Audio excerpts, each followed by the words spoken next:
Chapter 29. Night. That night, James ended up in Junior's room watching a horror film on DVD. James got up to go back to his room when it finished. "That sofa pulls out," Junior said. "You can sleep in here if you want." James smiled. "Scared of being on your own?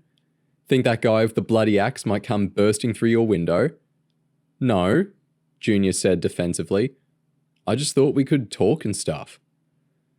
James fetched his duvet and pillows while Junior pulled out the sofa bed. They switched the light off and lay in the dark talking. If you could have any car in the world, what would it be? What if you could live anywhere you wanted? "Would you stick your tongue up a dog's ass for £1 million? Junior asked. James thought for a couple of seconds. "Yes." Junior started rolling about laughing. "Ew, James, you filthy animal." "It's okay for you," James said, laughing. "Your dad's loaded already, but £1 million would change my life. I'd never have to go to work, I could have a decent house and a cool car and stuff." "What if you had to do it on TV and everyone knew about it?" "Well, it doesn't make any difference," James said. $1 million would set you up for life." "Okay," Junior said. "What's the least amount? Would you do it for 10,000? "No way." "What then?" "I don't know," James said. $500,000, maybe?" An arc of light burst into the room and Keith's head appeared in the doorway. "Come on, guys," Keith said. "Be sensible. It's 1 a.m. We're going out early tomorrow and you two are going to be wasted. Calm down and go to sleep." Both boys struggled to stop laughing. "Good night, Dad," Junior said. "Get some sleep," Keith said firmly. He closed the door. The boys waited until they were fairly sure Keith was in his bedroom. Junior sounded sad. "You know," he whispered, "if you're moving back to London, I'll probably never see you or Nicole again." "I'll miss you as well," James said. "You're one of the best mates I've ever had." "Maybe we could visit each other in the holidays," Junior said. "Maybe," James said, although he knew it could never happen. "It's only half an hour on the train to London." "You know what else?" "What?" Junior asked. "I was looking forward to boxing against you." Junior thought for a second. "Do you want to fight now?" "Your dad will go psycho," James said. "There's gloves that go with the punch bag downstairs in the gym. We can fight on the beach in the moonlight. You can't see from the house if you stay down near the sea." "Okay," James said, sitting up on the sofa bed and smiling. "Just don't start bawling to Daddy when I punch the snot out of you." Junior sneered. "You talk pretty big for someone who's only ever done sparring." Junior flicked on the lamp beside his bed and put on his watch. Both boys slipped on shorts and trainers. They sneaked downstairs and got the gloves. James was surprised when he saw how small they were. "These are pro weight," Junior whispered. "Much less padding than for amateur boxing. You really feel a sting if you get hit with one of these." "Are they head guards?" "We're fighting like men," Junior said. "No finger tape, no head guards, no gum shields, pro gloves." "Not chicken, are you?" James was starting to wonder if fighting was a good idea. The CHERUB staff wouldn't be impressed if he got himself injured in an unnecessary midnight boxing match, but he was too proud to back down. They walked through to the living room and got a fright when George let out a loud snore. He'd fallen asleep in front of the TV. Junior quietly slid one of the French doors open and they jumped off the decking onto the beach. The tide was on its way out. The moon was bright, and the wet sand near the sea squelched under their trainers. Junior used a stick to draw the outline of a lopsided boxing ring before setting his watch to do a 3-minute countdown. 3 rounds, lasting 3 minutes each, Junior said. "If you go down 3 times, you're out of the fight." James felt nervous as he pulled his second glove on with his teeth. "Go to your corner," Junior said. When Junior's stopwatch bleeped, the two boys charged forward and started throwing punches.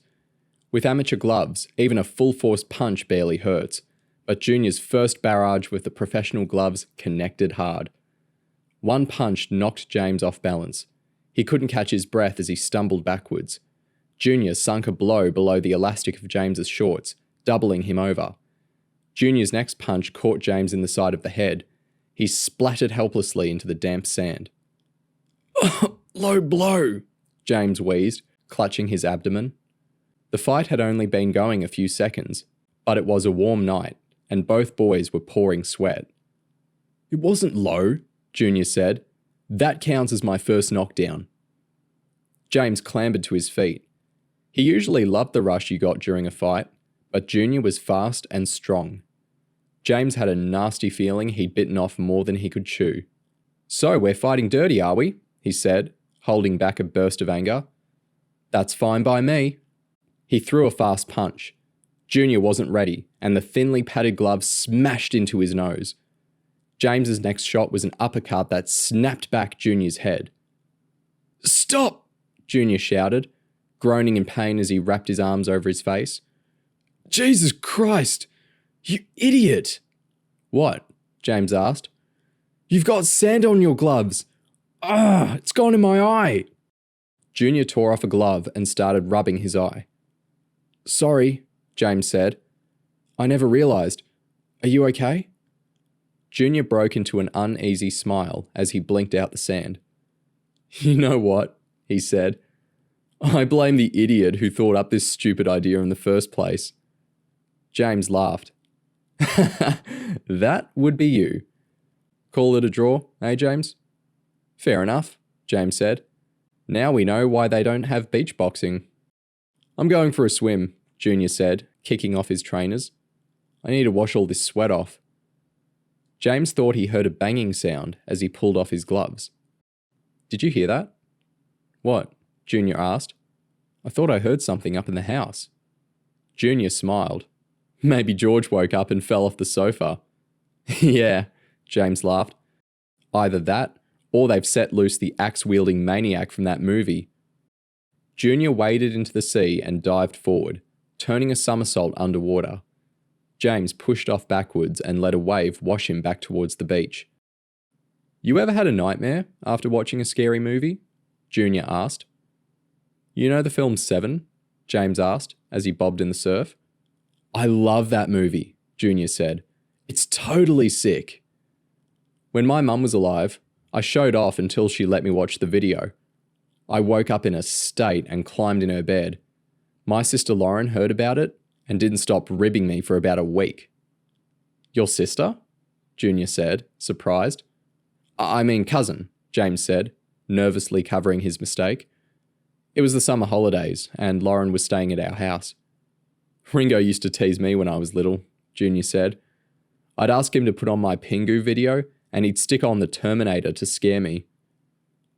We better go to bed, James said, as he picked his boxing gloves off the sand and slid his wet feet inside his trainers. I'm looking forward to the airboat ride tomorrow. We never usually do half the cool stuff we've done this week, Junior said. My dad really likes you for some reason. James thought Keith was spoiling them because he was planning to disappear in a few days and would most likely never see Junior again. As they walked towards the house in their dripping shorts, Junior turned around and started walking backwards, staring at the moonlit sea. Just think, he said, spreading his arms out wide. If you count the time difference between here and London, in less than 3 days' time, we'll be getting up for another miserable Monday at Grey Park School. Cheer us up, why don't you? James said.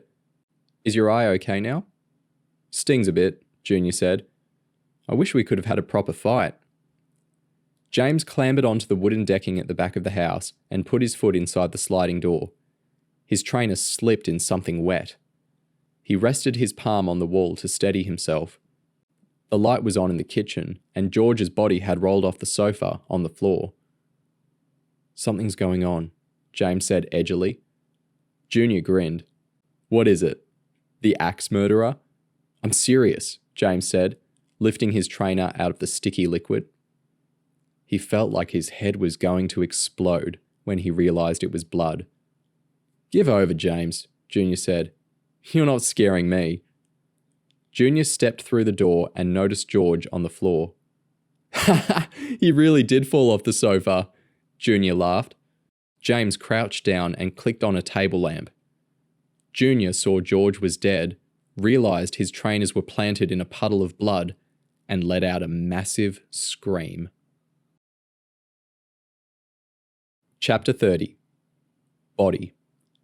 James was still haunted by the cold touch of his mother's fingers the night he found her dead in front of the TV. George's body didn't affect him the same way, though the sight was more horrible. There was blood seeping from a bullet wound under his shirt. It was draining down a hanging arm and along the joins in the floor tiles, creating a grid of red lines leading to the pool of blood by the sliding doors. James felt like everything was happening in slow motion. He could feel every vibration in Junior's screams and watch the droplets of saliva spraying out of his mouth. James had a theory. Keith had shot George for betraying him, then disappeared. But the theory sprang apart as he crept across the room and stared down the hallway through the half-open kitchen door. 3 armed men had Keith Moore pinned on a stool at the breakfast bar. It looked like they'd roughed him up. "Leave the boys," Keith shouted when he heard Junior scream. "I'll tell you everything." James knew he only had milliseconds before one of the men beating up Keith came out of the kitchen pointing a gun at him and Junior. He turned back to Junior, who stood rigid in the doorway, staring at George's body. "Run!" James shouted. "Get help!" Junior snapped out of his panic long enough to hear the order. He jumped off the wooden decking and began sprinting down the beach. James hoped he'd have the sense to run to one of the neighbouring houses and call the police. James planned to follow Junior, but a thuggish-looking guy emerged from the kitchen before he got the chance. James could see tattoos through the sweat-drenched vest clinging to his skin. "Get here, kid," he shouted, sliding out the pistol tucked into his jeans. James burst through the nearest door, into the front living room where Keith kept his hi-fi and record collection. "Hey!" the man shouted furiously. "You want to mess with me? I'll kill you before you reach the door." He sounded Mexican or something. James didn't know what the men wanted from Keith, but they'd shown they were prepared to kill, and he didn't fancy being their next victim. He thought about climbing out of the window, but the room only had a long, narrow window up near the ceiling. He'd never get through before the man shot him. There was a key inside the door. Turning the lock bought James a few seconds. He pushed an armchair against the door as the gunman rattled the handle on the outside. James desperately needed some kind of weapon. "Unlock this or I'll shoot you to pieces," the man shouted as he pounded the door with his fist. James slid one of Keith's LPs off its rack. He'd learned in weapons training that you can make a dagger by shattering an object made out of hard plastic. He leaned the record sleeve against the wall and stamped on it with his bloody trainer. The gunman shoulder-charged the door. One of his colleagues shouted after him from the kitchen. "You need a hand?" The gunman didn't sound worried. "It's just some smart-ass kid who's gonna be feeling a lot of pain real soon." 3 deafening shots fired into the door, blasting away the lock. James tipped the pieces of the album out of its sleeve and grabbed the longest shard of what, until a few moments earlier, had been a valuable purple vinyl edition of Led Zeppelin 4. The gunman kicked the door twice, barging the armchair out of the way. James backed up to the wall beside the door, with the shard of purple vinyl clutched tightly in his hand. His heart drummed like it was set to burst. If he got this wrong, he'd end up with a bullet through his head.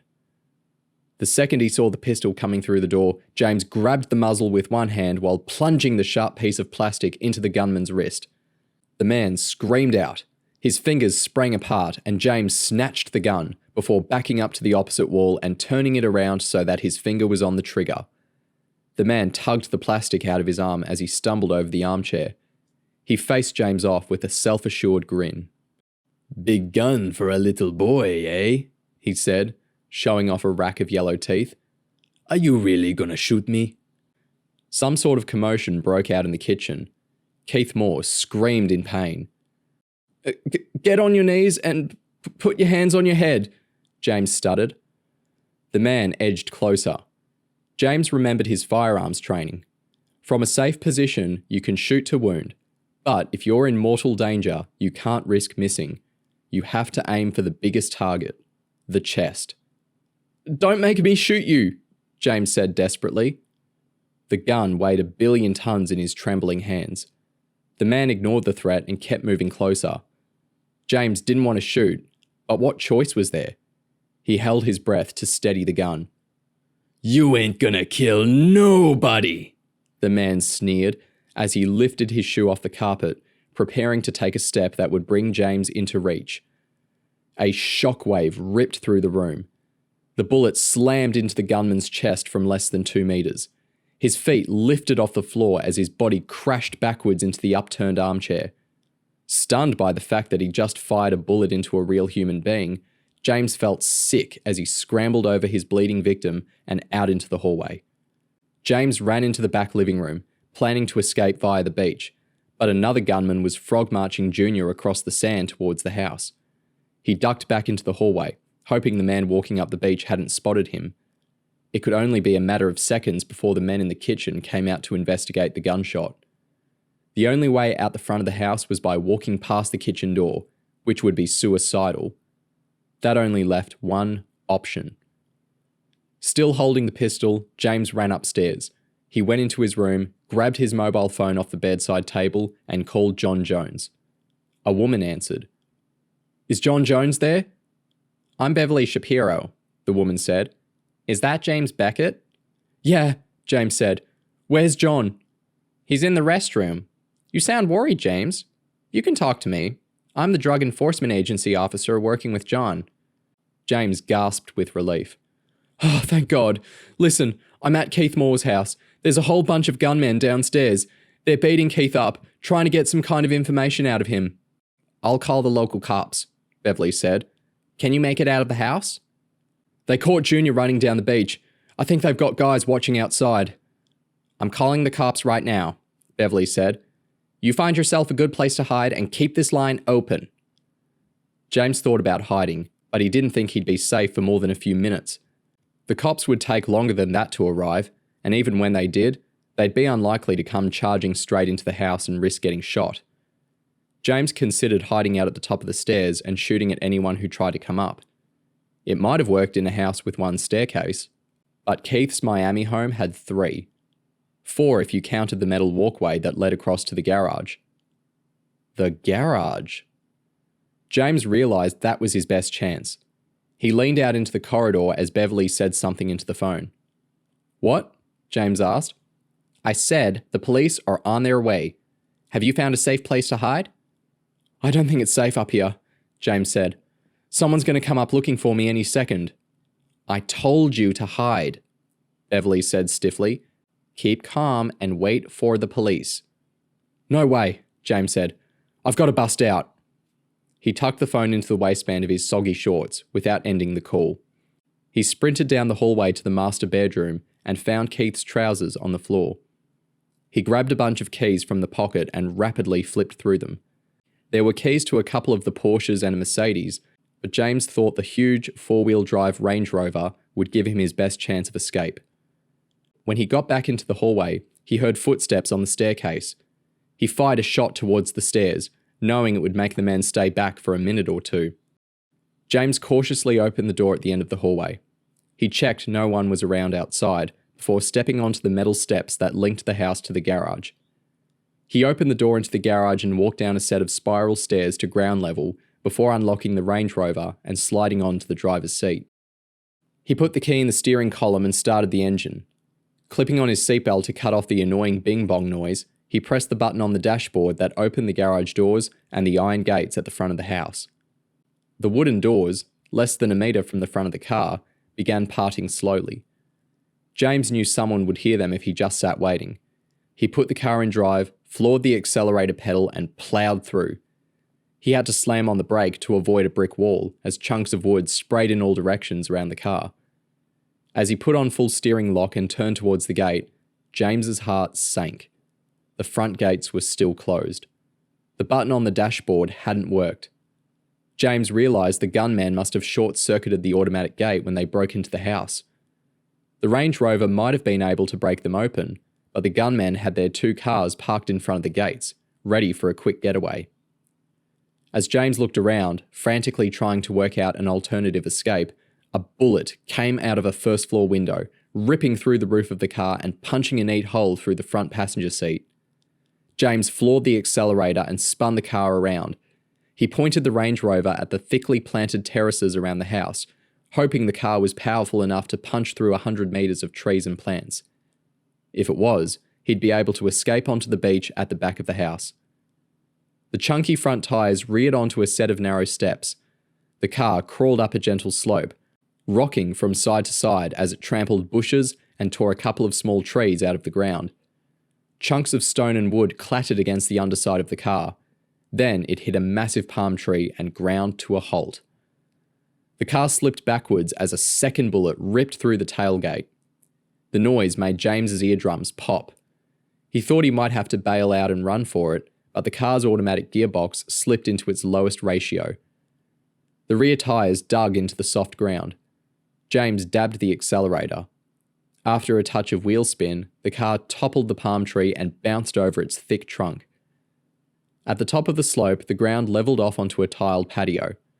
James swerved around Keith's brick barbecue and picked up speed as he rolled downhill. It was much easier navigating through the low bushes and flower beds on the windswept ocean side of the house. At the bottom, James swerved to avoid Keith's fish pond, then floored the accelerator. He needed to pick up speed to break through the fence at the back of the house. A thin concrete post shattered as the front of the car ripped a hole through a tangle of plastic mesh and barbed wire. The car nosedived off a metre-high wall. The back wheels spun in free air until the front wheels burrowed into the soft sand and pulled the front of the car forward. Once all four wheels were firmly planted on level ground, James hit the accelerator and began tearing along the sand, dragging a 10-metre section of chain-link fence behind him. He nudged the steering wheel from left to right until the wire disentangled itself from the rear bumper. Once the wire was gone, everything seemed eerily calm. Just the gentle whoosh of the air conditioning and a few 100 metres of level sand lit up by the headlamps. James looked back in the mirror. Nobody seemed to be coming after him. He reached into his shorts and grabbed his mobile. "Beverly, are you still there?" "What the hell was that noise?" John Jones asked, sounding like he was in a bit of a state.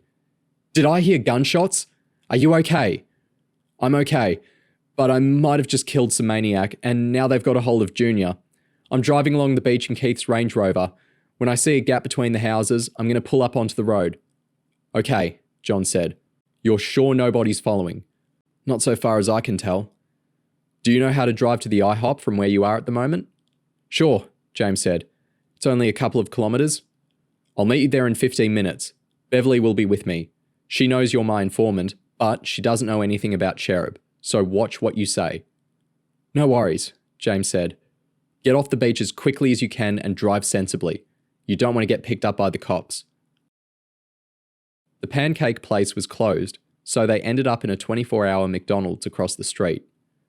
John sat across the table from James, while Beverly got apple pies and coffees at the counter. James looked between his legs at his blood-stained trainers. $119.99, James said bitterly. "The first lot got stolen, now this lot are ruined." John Jones laughed. "Maybe it's God's way of telling you that £120 is an obscene amount of money to pay for a pair of plimsolls." Beverly put the tray of coffees on the table and squeezed up next to James on the plastic bench. She was small, about 25, with long chestnut hair and freckles. She didn't look hard enough to be a drug enforcement agent. "I spoke to the local units," Beverly said. "The bad guys got rattled when you escaped. They tried to take Keith Moore away in their car. The police spotted them, and there was a shootout.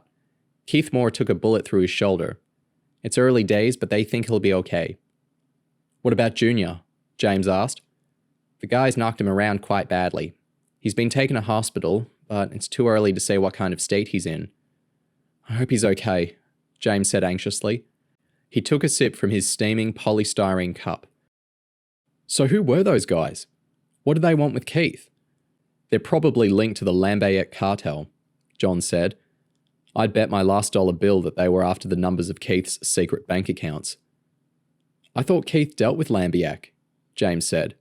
"Weren't they friendly?" Keith dealt with the Lambiek cartel for 20 years, John said. But they're not the kind of people you invite round to your house for a dinner party. As long as Keith was buying drugs from Lambiek and making the money, they left him alone. Then KMG collapsed around Keith's ears. He's not going to buy any more drugs, he doesn't know who he can trust, and he's sitting on a big pile of money. So they decided to rob him? James said. That's right, John nodded. Keith Moore has millions stashed away in illegal bank accounts. So they send some thugs in to take Keith hostage and smack him around until he gives them all the bank account details and transfers all his money over to them. Keith would have had no comeback, Beverly added. You can hardly go to your local precinct and complain that the money you made selling illegal drugs that's stashed away in illegal overseas bank accounts has been stolen. It's almost the perfect crime, John said. Except the guys they sent in were so incompetent, they forgot to check upstairs and get you and Junior out of bed. Actually, James said, we weren't in bed.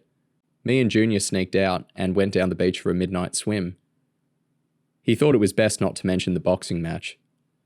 Well, it's a good job you did, John said, breaking into a smile. Otherwise, you'd have woken up with a gun pointing at your head.